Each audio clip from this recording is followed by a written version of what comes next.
Migred en due, antad ol haludek. Cruer anna hag an douar, hag e Jesus Christ, evab un ganet an aotrou, a zo bekont sevet drenerz ar speret santel.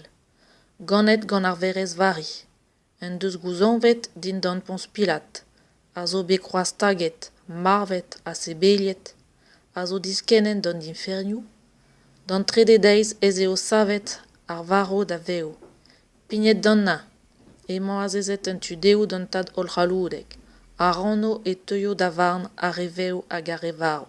Megred er speret santel, en eliz santel, katolik e komunion ar zent, e pardon ar berejou. Gortozar an atzau a revaro da veo hag ar vuepeur badus, evel ze bez ekret.